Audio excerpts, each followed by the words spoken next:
স্বাগত দীপ্ত সংবাদে, সাথে আছি আমি নুজহাত রাহনুমা। রোববার থেকে চলছে হামের বিশেষ টিকাদান কর্মসূচি। 6 থেকে 59 মাস বয়সী শিশুরা এই টিকা পাচ্ছে। কেউ আগে পেয়ে থাকলেও চলমান ক্যাম্পেইনে টিকা নিতে পারবে।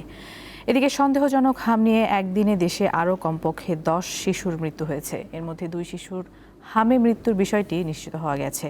একই সময়ে সন্দেহজনক হাম নিয়ে হাসপাতালে ভর্তি হয়েছে 654 শিশু। এর মধ্যে 54 জনের হাম শনাক্ত হয়েছে। রোববার স্বাস্থ্য অধিদপ্তরের সর্বশেষ প্রতিবেদন থেকে এ তথ্য জানা গেছে। এই হিসেব অনুযায়ী 4 এপ্রিল সকাল 8টা থেকে 5 এপ্রিল সকাল 8টা পর্যন্ত সময়ের এই সময়ের মধ্যে হামে এর 10 শিশু যে মৃত্যু হয়েছে তাদের মধ্যে 5 শিশুই কুষ্টিয়ার। এর বাইরে চট্টগ্রাম বিভাগে 2 ও রাজশাহীতে 3 শিশুর মৃত্যু হয়।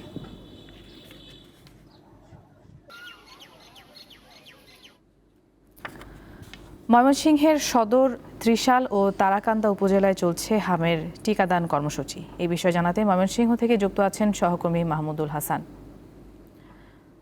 মাহমুদুল, সন্তানদের টিকা দিতে অভিভাবকদের মধ্যে আগ্রহ কেমন দেখতে পাচ্ছেন এবং আপনার জেলায় হামের পরিস্থিতি নিয়ে সার্বিকভাবে জানাবেন।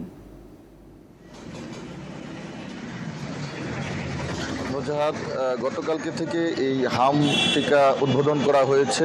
ময়মনসিংহের 3টি উপজেলা, ময়মনসিংহ সদর, ফুলপুর এবং ত্রিশাল, এই 3টি উপজেলার মোট 74টি কেন্দ্র নির্বাচন করা হয়েছে টিকা প্রদানের জন্য এবং গতকাল থেকে কিন্তু এই 74টি কেন্দ্রেই টিকা প্রদান করা হচ্ছে। এবং আমি একটা বিষয় আপনাকে জানিয়ে রাখি, ময়মনসিংহে হামের যে আতঙ্ক ছড়িয়ে পড়েছে সেই আতঙ্কে আসলে অভিভাবকরা খুবই উদ্বিগ্ন এবং টিকার প্রতি তাদের ব্যাপক আগ্রহ। গতকালকে আমরা প্রতিটি কেন্দ্রেই দেখেছি দীর্ঘ লাইন ধরে অভিভাবকরা তাদের শিশুদেরকে টিকা প্রদান করিয়েছেন। আমরা সকালে আজকে জেলা সিভিল সার্জন কার্যালয়ে যোগাযোগ করেছিলাম। তারা জানিয়েছেন তাদের যে লক্ষ্যমাত্রা ছিল তার চেয়ে বেশি টিকা গতকালকে গ্রহণ করেছে। 3টি উপজেলায় মোট 11,111 জন শিশুকে টিকা তারা প্রদান করেছেন। তাদের লক্ষ্যমাত্রা ছিল 11,000-এর মতো, অর্থাৎ তাদের লক্ষ্যমাত্রার চেয়ে বেশি টিকা কিন্তু তারা প্রদান করতে সক্ষম হয়েছেন। এবং সিভিল সার্জন অফিস থেকে জানানো হয়েছে যে টিকার যে চাহিদা এবং আগ্রহ মানুষদের, তাদের যে মোট লক্ষ্যমাত্রা রয়েছে 1,64,000, তা হয়তো ছাড়িয়ে যেতে পারে, এমনটাই আমাদেরকে জানিয়েছেন। আপনি জানেন যে গত 17 মার্চ থেকে ময়মনসিংহ অঞ্চলে হামের ব্যাপক প্রাদুর্ভাব দেখা দিয়েছে। ময়মনসিংহ মেডিকেল কলেজ হাসপাতালে প্রতিদিনই হাম আক্রান্ত শিশুরা ভর্তি হচ্ছে। এ পর্যন্ত প্রায় 250-এর কাছাকাছি শিশু ময়মনসিংহ মেডিকেল কলেজ হাসপাতাল থেকে চিকিৎসা নিয়েছেন। এর মধ্যে 6 জন শিশু মারা গিয়েছে। এই যে বিষয়টি, সেটি কিন্তু এই অঞ্চলের মানুষদেরকে ভাবিয়ে তুলেছে এবং এই হামের সংক্রমণ কিন্তু কোনোভাবেই এখনও বন্ধ হচ্ছে না। আজকেও কিন্তু হাসপাতালে অনেক শিশুরা হাম আক্রান্ত হয়ে ভর্তি হয়েছেন। আরেকটি বিষয় জানিয়ে রেখে, আমরা বেশ কয়েকজন অভিভাবকের সাথে কথা বলেছিলাম। তারা বলেছেন যে এই হাম থেকে সুরক্ষিত থাকবেন বলেই তারা আসলে টিকা দিতে আসছেন এবং তারা অনেকটা নিশ্চিন্ত বোধ করছেন। বলছেন যে আসলে হামের টিকাটা যখনই তারা গতকালকে দিয়েছেন, এরপরেই অভিভাবকরা বলছেন যে এই টিকাটা পাওয়ার পরে আমাদের মধ্যে কিছুটা স্বস্তি বা নিশ্চিন্ত বোধ করছি আমরা, কারণ আমাদের শিশুদের হয়তো হাম হবে না। তো এই আগ্রহটি কিন্তু সবার মধ্যে রয়েছে। এই যে হাম আক্রান্ত শিশুদেরকে নিয়ে অভিভাবকদের যে দুশ্চিন্তা ছিল, এই টিকা প্রদানের মাধ্যমে সেটি দূর হবে বলে এই এলাকার মানুষ মনে করছেন। নজহাত, এই ছিল আমার কাছে হাম টিকার সর্বশেষ অবস্থা। জি মাহমুদুল, ধন্যবাদ আপনাকে। মধ্যপ্রাচ্য যুদ্ধের সবচেয়ে বড় প্রভাব পড়েছে দেশের জ্বালানি তেলের ওপর। এর ফলে নিত্যপণ্য উৎপাদন, সরবরাহ ও পরিবহন বাধাগ্রস্ত হচ্ছে। এই অবস্থায় এককভাবে জ্বালানি তেলের ওপর নির্ভর না করে কয়লা ও সৌরশক্তির ব্যবহার বাড়ানোর কথা বলছেন বিশেষজ্ঞরা।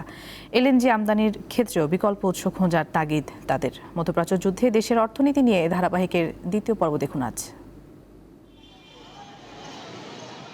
দেশের চলমান জ্বালানি তেল সংকটের মধ্যেই সরকার বারবার বলছে জ্বালানি তেলের কোনো সংকট নেই, অথচ গণমাধ্যমের খবর বলছে অসংখ্য পাম্প বন্ধ, আর যেগুলো খোলা আছে তার সামনে যানবাহনের দীর্ঘ সারি।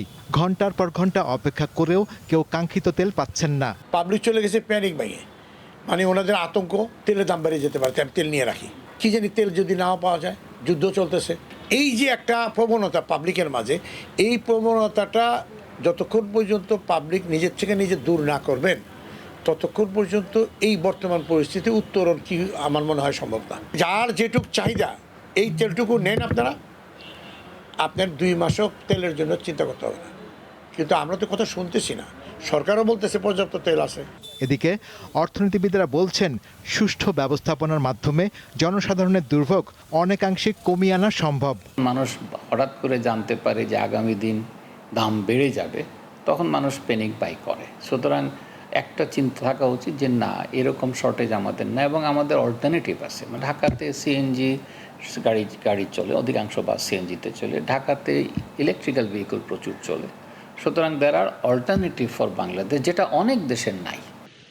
এদিকে ইরান ইসরায়েল আমেরিকার যুদ্ধ দ্রুততম সময় শেষ হলেও দীর্ঘমেয়াদে এর নানামুখী প্রভাব থেকেই যাবে। সে কারণে মধ্যপ্রাচ্যের বাইরে থেকেও বিকল্প পথে জ্বালানি নিয়ে আসার পরামর্শ বিশেষজ্ঞদের। হরমুজ প্রণালী আসলে না এনে যদি আমি ওই নিচের থেকে আফ্রিকার নিচে কেপ অফ গুড হোপ দিয়ে আনি, তাতে হয়তো $1 $2 বাড়বে দাম, কিন্তু তাও আমাদের এটা ডাইভার্সিফিকেশনটা হবে। হ্যাঁ, সেদিকে আমাদের চিন্তা করতে হবে। আমাদের যেন এলএনজিটা অ্যাটলিস্ট 3 জায়গা থেকে আসে। এছাড়া চালুর অপেক্ষায় থাকা পারমাণবিক বিদ্যুৎ কেন্দ্রের ব্যবহার দ্রুত শুরু করার তাগিদ দিচ্ছেন তারা। বর্তমানে জ্বালানি শুধু একটি পণ্য নয়, এটি পরিবহন, খাদ্য উৎপাদন, শিল্প উৎপাদন, বিমান ভাড়া কিংবা নিত্য প্রয়োজনীয় পণ্যের দামের সঙ্গে গভীরভাবে যুক্ত। আর তাই জ্বালানি তেল কিংবা এলএনজির মতো জ্বালানির বিকল্প আমদানি উৎস কিংবা অভ্যন্তরীণ জ্বালানি উৎসের সর্বোত্তম ব্যবহারে সরকার কতটা দক্ষতার পরিচয় দেয় তার উপরে নির্ভর করছে আগামী দিনের জ্বালানি নিরাপত্তার বিষয়টি। শাহরিয়ার ইমন, দীপ্ত সংবাদ, ঢাকা। দর্শক, জ্বালানি তেলের সরবরাহ পরিস্থিতি নিয়ে জানাতে এবারে যুক্ত হচ্ছেন সহকর্মী দিলশাদ অ্যানি। অ্যানি, তেল নিয়ে যে ভোগান্তিটি চলছে সেটি কি আজও অব্যাহত রয়েছে কিনা, সার্বিক পরিস্থিতি আমাদের জানাবেন।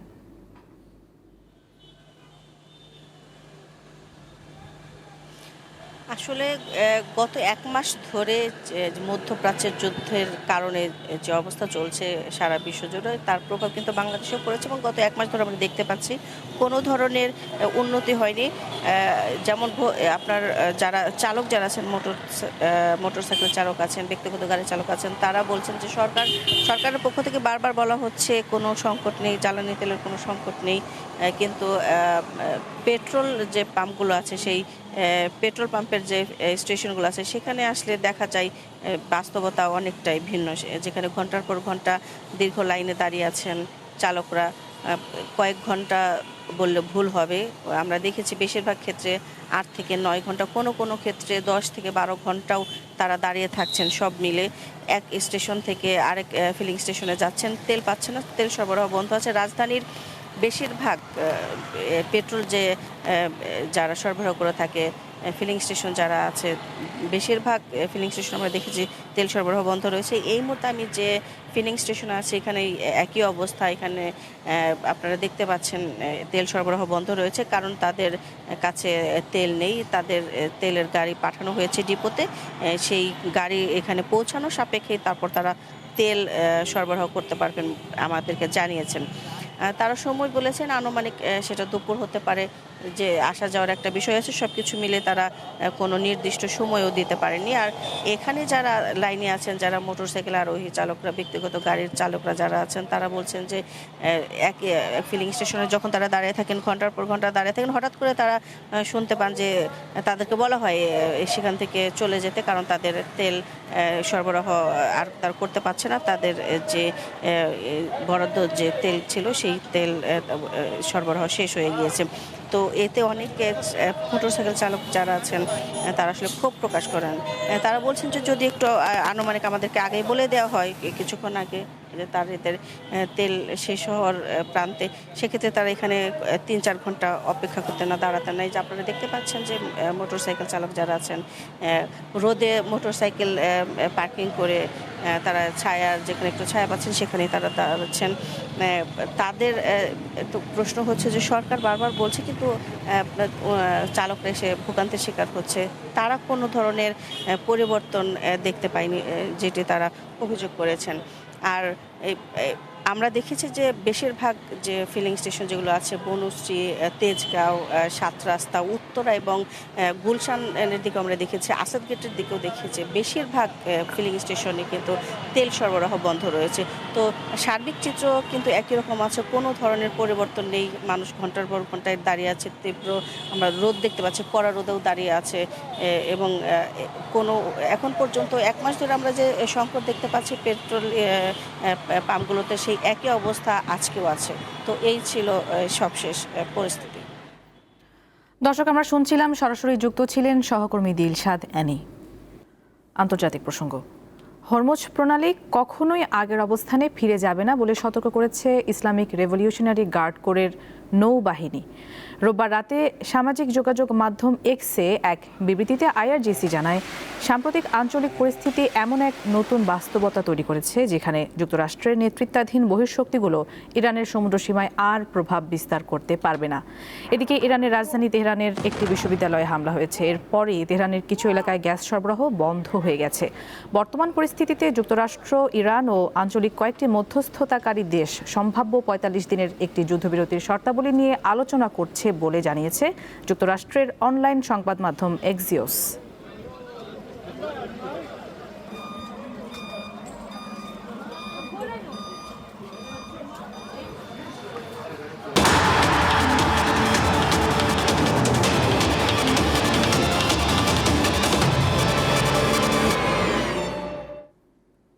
এবারে খেলার খবর। যুক্তরাষ্ট্র নয়, সহ আয়োজক দেশ মেক্সিকোতে ম্যাচ স্থানান্তর করলে বিশ্বকাপে অংশ নেবে ইরান। আসন্ন ফুটবল বিশ্বকাপে অংশগ্রহণ নিয়ে আবারও নিজের অবস্থান পরিষ্কার করেছে তেহরান। রোববার তুরস্কের সংবাদ মাধ্যম আনাদোলুকে এমনটা জানিয়েছেন ইরানের ক্রীড়ামন্ত্রী আহমদ দনিয়ামালি। তিনি জানান, ইরানের ফুটবল ফেডারেশন এরই মধ্যে ফিফার কাছে এই বিষয়ে অনুরোধ জানিয়েছে, তবে এখনও কোনো সাড়া মেলেনি।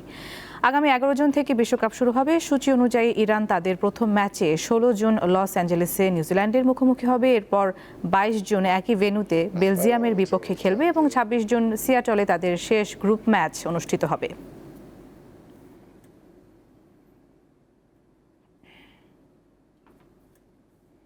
পাঁচ ম্যাচ হাতে রেখেই ডাচ লিগের শিরোপা নিশ্চিত করল পিএসভি আইন্ডহোভেন।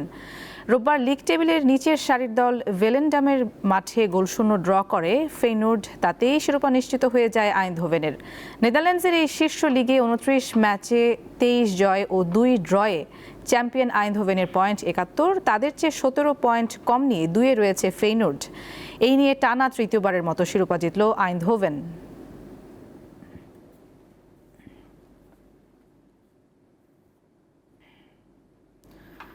বিসিবির সবশেষ হওয়া নির্বাচনের অনিয়ম তদন্তের জন্য গঠন করা কমিটির পূর্ণাঙ্গ প্রতিবেদন জমা পেয়েছে জাতীয় ক্রীড়া পরিষদে। যুব ও ক্রীড়া প্রতিমন্ত্রী আমিনুল হক জানান, আইসিসির কাছে এই প্রতিবেদন জমা দেওয়া হয়েছে। রোববার প্রথমবারের মতো সাভারের বিকেএসপি পরিদর্শন শেষে সাংবাদিকদের এই কথা বলেন তিনি। এ সময় বিকেএসপির প্রশিক্ষণার্থীদের শারীরিক কসরত এবং 21টি ক্রীড়া বিভাগের ডিসপ্লে উপভোগ করেন প্রতিমন্ত্রী। পাশাপাশি বিভিন্ন ভেন্যু ঘুরে দেখেন ও প্রশিক্ষণার্থীদের সাথে সরাসরি কথা বলেন তিনি।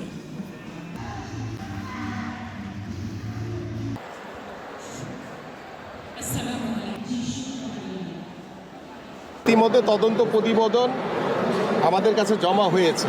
সো তিনি অংশগ্রহণ করেননি, নিশ্চয়ই সেই তদন্ত প্রতিবেদনের ভিতরে রয়েছে এবং আমরা সেটি যাচাই বাছাই করেছি যে তিনি উপস্থিত হননি, সেটিও আমি দেখেছি। সো এটা আমরা পরবর্তী সিদ্ধান্ত আইসিসির সাথে কথা বলে তারপরে আমি সিদ্ধান্তগুলো জানাবো আপনার। দর্শক, এই ছিল এখনকার মতো। পরের সংবাদ বেলা 12টায় দেখার আমন্ত্রণ। এছাড়া আরও তথ্যের জন্য চোখ রাখুন দীপ্ত ডিজিটাল প্ল্যাটফর্মগুলোতে। ধন্যবাদ সবাইকে।